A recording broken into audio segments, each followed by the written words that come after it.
7 hours, 30 minutes, Coordinated Universal Time.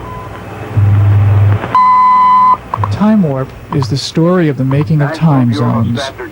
On September 21st, 1977, Tom Zafian and Ira Schneider left New York City to travel around the world and shoot video.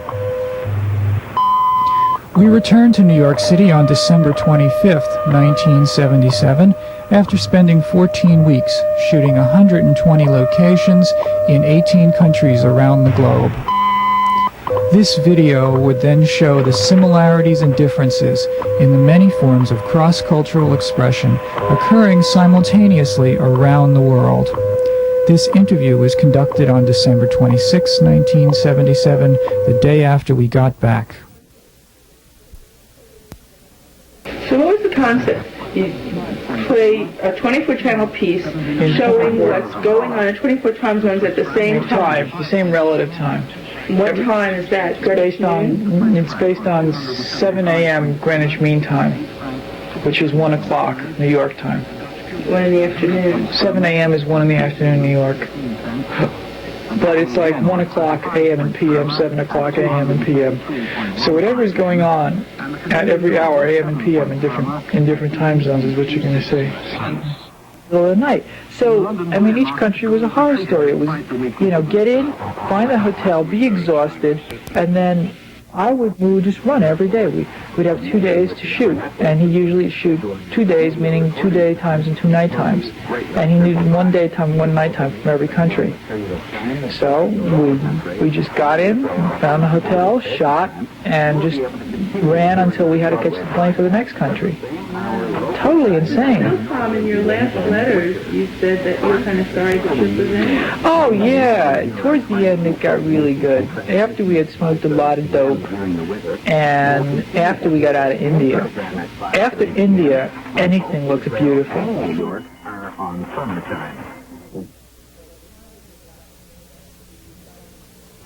By the time we had gotten to England, he decided he was going to sell his tickets and rebuy it in England because you could save about 20%, and he wanted that extra money. So it was a $5,000 ticket. He would get it for 25%, so he would get $1,000. $5,000 for 2 tickets. So he went to do that, but that was such a damn hassle. And then the guy begins to hit him. He wants a $200 commission to do it. And Ira doesn't want to pay him the $200 commission. He wants to get away with everything. So we spent 3 days in London in a hotel room that was like $40. Hotels are so...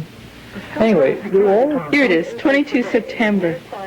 Given leave to enter the United Kingdom for 6 months, September 22nd, 1977. That's when you first left. And then you went to National, France. Yeah, France is... You went to France? Mm-hmm. Paris. France is the only other country. France is like India. And France doesn't run on the same time as England? Yeah, it does. So you did 2 places in one time? We did 3. We did England, France, and Germany. He wanted Germany? to visit. Isn't Germany in a different time? No, it's in the same time zone as England. All the common market countries are. He just wanted to revisit Europe. Oh. Because he had been there. But Germany doesn't observe daylight savings time. I don't know what it is. Because when I was there, I had to change my watch from Germany to Holland. Germans sure have a good, thriving middle class. They live a nice, luxurious life. What's left of them. And they travel like crazy, and they spend money like crazy. And they're building that country like crazy. But it's like weird. It's rarefied America. Abschiebung inhaftierter Gewerkschaftler ins westliche Ausland ausgesprochen. In einem Telefongespräch mit der französischen Nachrichtenagentur Agence France-Presse sagte Valençat, ein solches Angebot sei auch dann unannehmbar, wenn es mit einer Rückkehr garantiert. This is Israel Radio. Ira had gone through a whole hassle in Israel trying to put the stuff on his cargo because it was too expensive as excess baggage. But putting cargo on in Israel is, you know, it's like riding around New York with nitroglycerin in your glove compartment. It's very, very, very, very, very dangerous to them and to you because they're paranoid of bombs. So everything has to be checked by security. And it took us a day to check everything we had through security. They had no idea what it was. So after that whole thing, the next day we show up at 3 o'clock in the morning to catch the plane, which is at 5 to Istanbul. So we stayed up that whole night. And then after going through this whole process, 10 minutes of the plane leaving, they're trying to rush us through. They send us through security. The security standing there looking at the camera saying, I don't know what this is. And they're screaming, it's the last call for the plane, it's the last call for the plane. We just stood there while the plane went. And security. After our cargo was lost, it didn't show up in Turkey the next day, we spent a week looking for it. After it wasn't there for 2 days, we eventually spent a week before we had it. After Found the equipment in Turkey? it finally came, after we got a hold of It was just a cargo move. some guy who was one of the middle management people from El Al. Ira finally got to listen to him. Knew a lot about cargo and a lot about customs, and he finally found it for us. What amazed me was the contrast of pyramids in Egypt today. I mean, Egypt today is not capable of, you know, replacing a washer and a faucet, let alone build a pyramid. In Africa is the turning point. I was ready to turn back again in Africa. Africa was the first time we got any dope. You can buy it in the market there. So I went and bought some, we both got stoned, and I realized Ira is quite civil when he's stoned. So from Africa on in, it was a game of who's going to find the dope first. We never carried any over borders because that was stupid. But within the country. Nairobi was one of the only places, well, Nairobi in Kenya was one of the only places I visited where I was told, unequivocally, you don't have to worry about the water or the food. It is absolutely immaculate because it's an English country. It was built as, you know, for the Britons when it was a British protectorate. And it looks like England, you know.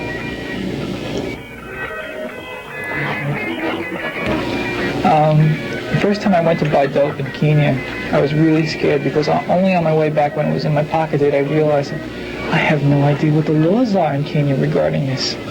They could throw me in prison and lock me up forever, possibly. But then I remembered I'd read in the New York Times that it's legal, you can buy it in the market. And all I'd done is walk into the market and somebody offered to sell it to me. To show you how touristy it was, there was a hot air balloon. They would take you up in their hot air balloon tracking animals for $60. Yeah. the experience of a hot air balloon? 4 or 5 people at once. Republic of Kenya, Nairobi Airport, 21st October, 1977. What happened was when he got so incensed in Turkey, he called the American embassy and started calling himself a Guggenheim scholar because he had the Guggenheim Fellowship and demanding that he be treated in, you know, accord with his stature in life. And so the embassy, the cultural division of the embassy did all these things, like they got us into Kenya. They sent a guy to meet us at the airport. He met us at the gate coming in, and we did nothing. He did customs for us, passports, and drove us to our hotels. How wonderful. That's Lake Mayabasha. Those are all flamingos. There's dots on the shore. Thousands of flamingos in this lake. Literally thousands. India is such an insane country. Totally, the whole country collectively is off its rocker. Out on cloud 9, someplace else, they go a mile a minute, and they totally are oblivious of the rest of the world. No matter what the rest of the world does, India can do it also. And we're both worried about keeping our health. I mean, regular travelers can afford to get sick. We couldn't get sick.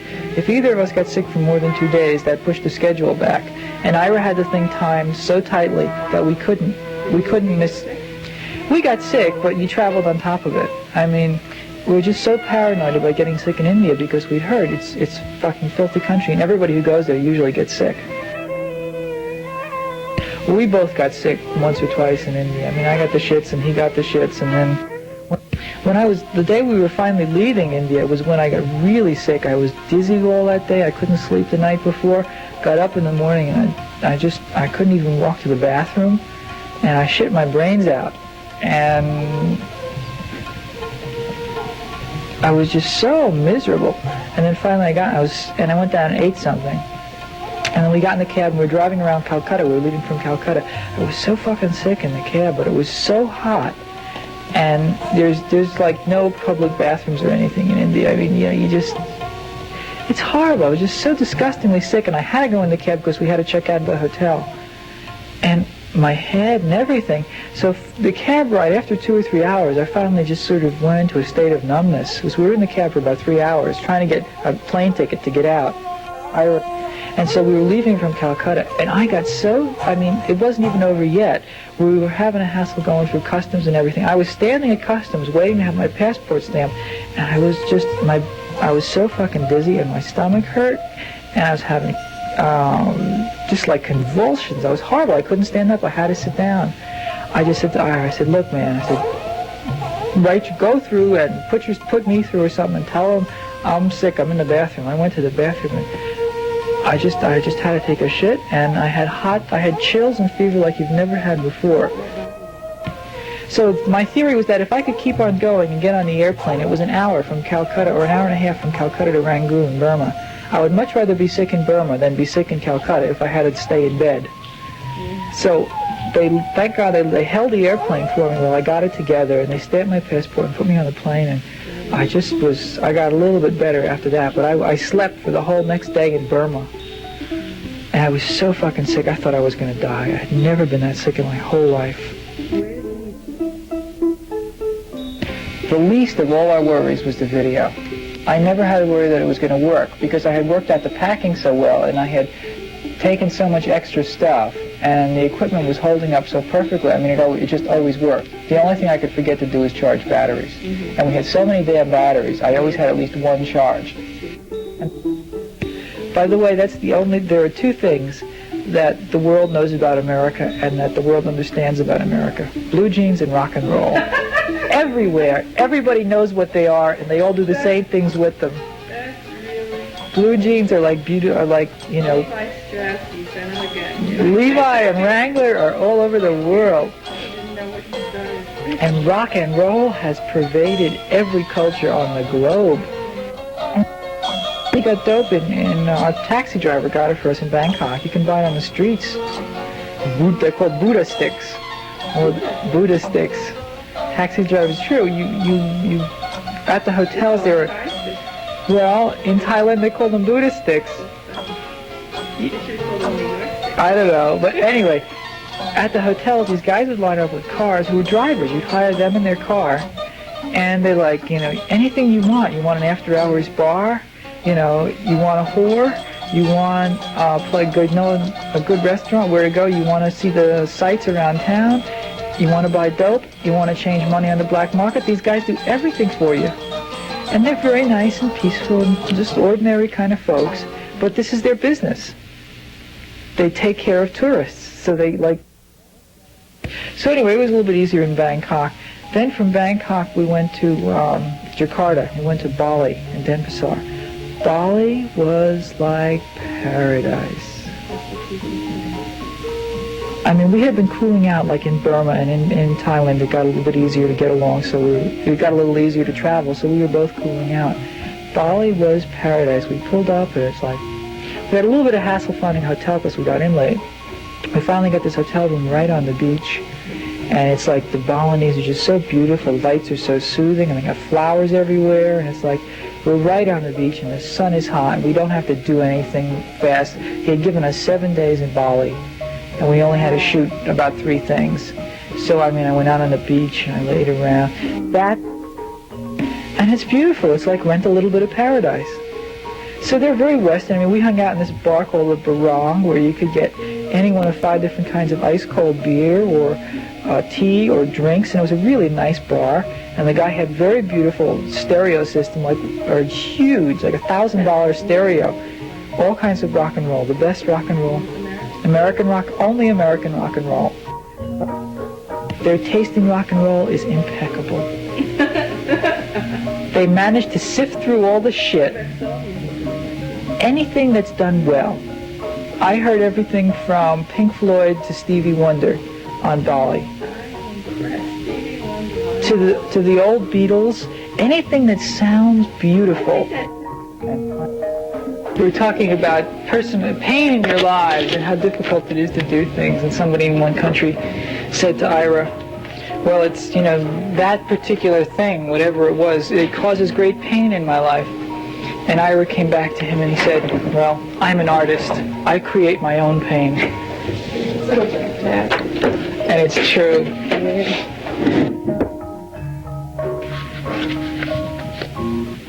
Immigration officer, Hong Kong, 9th December, 77. Here's where you entered. 3rd December, Hong Kong, left. 9th December, departed. They stamp you coming and going. You must have gotten a tremendous sense of boundaries and borders in all the border crossing you did. You do and you don't. The world is full of borders. Borders are really phony. The restrictions. There are political walls and there are cultural walls. Yeah, that's what I mean. The cultural boundaries kind of blend into one another. And they're really mellow. Everything just flows culturally. Politically, it's a very hard line. You know, politically, they're very definite about what you are and what you want to do. Must seem like there's a lot of political boundaries, though, after you cross them, then you have. No, there's more than you want to know about. And they're not just frontiers of countries, excuse me. It has to do with bureaucracy. Also, bureaucracy, I found, is a great tool of government. The more bureaucracy you can create, the more insulated you can keep the people from their governments. So a government can basically be a non-government if they have sufficient bureaucracy, like in India. Ira insisted that the trip should be the way he planned it. And I kept saying, well, hell, it's so frustrating to do that. Just let's go along and see what happens. Ira. I mean, you really know what's going to happen. And he was pretty good about it. The only problem, the only thing that really, you know, if there were any one thing that would have made a difference,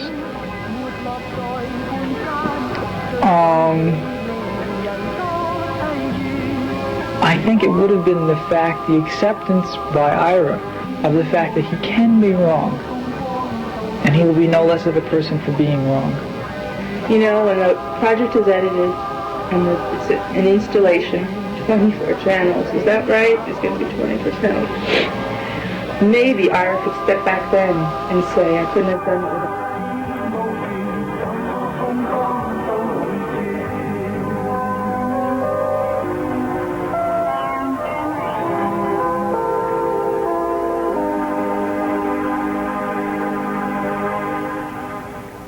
Oh, Japan is so crazy.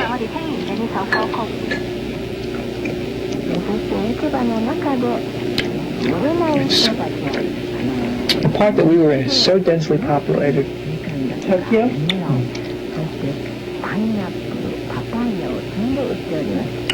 Tokyo area. So is Tokyo anything like New York? Tokyo looks like the Upper East Side, parts of it. Other parts, yeah, it's like New York. Parts of it look like all parts of New York. The only difference is it's all only 2 stories high. You're kidding. Tokyo is not a high-rise city? No skyscrapers? All the downtown buildings, yeah, the big government buildings and stuff. But most of the rest of it is just 2 stories high. That's incredible. 2 stories, not even 4 stories? 3 stories maybe. Smaller Japanese stories though. We went from Tokyo to Osaka on the bullet train, 300 miles an hour. Wow. No, 100 miles an hour. It's 300 miles. 120. For 300 miles from one end to the other, there was no open space. It was either factories or homes or farms or fields or something. Nothing that was just open. I know, it's all like that. I noticed that. In Japan, it must be outrageous. That's why it's a totally a consumer country. They don't have space. They can't buy things for space for their houses, so they just buy things. That's why clothes are so big, or so I've been told. They can't spend the money on cars or houses or all the rest of it, so they buy. They just spend money on themselves. Tokyo's half restaurants, I'm convinced. Technology is a form of expression. Yeah. It's extremely ordered, intellectual expression. Technology is a form of expression. It is. Interesting thought. Sure, cultural expression. Or even personal expression. Oh, sure. As an inventor and artist. Most assuredly. I mean, look at video artists. All they are technologists with different ideas. The age of them, sadly, are not technology. That's true. We know that. But the age of technology art, high technology art, is upon us. Yeah, but even The fact that I had no problem with the equipment made me realize how good I was. I mean, I was crazy when we were leaving. I had no time to think, and I did everything by instinct. yeah, And it all pretty much worked. That's very impressive. I mean, so that's one thing I think Americans have lost touch with totally is the environment. Outside of being hot and cold, they don't have to do anything else. That's why I think, like in Hawaii, or even in LA, it's even more than that, because nobody ever is out in the air in LA. You go from your house, which is air conditioned, to your car, which is air conditioned, to your business, which is air conditioned, to your car, which is air conditioned, to the shopping market, which is air conditioned. To the movies, which is Yeah, you never see the light of day. You never breathe real air, and that's these people they have just surpassed the environment. They've gone beyond it. They have to worry about other things now besides what's around them. But America must be just absolutely the richest country in the world. No, I think Kuwait is, or Saudi Arabia or something. But they don't have the lifestyles and standards of living. Oh, we have the richest lifestyle. That's what I mean. Yeah. It It just must be unbelievably amazing to see how we live here, which we consider so ordinary, and to just about everybody else is total luxury. Complete and total luxury. Total privilege. So bizarre. But you better believe that exists in the elite classes in all countries. But they have to be elite. All we have to do is be middle class. That's true. I'm at the point now where I might actually have enough guts to stand up and say I'm an artist. I think that's good. Yeah, and I'm hoping if somebody would give me the money to do it, that would make it even easier.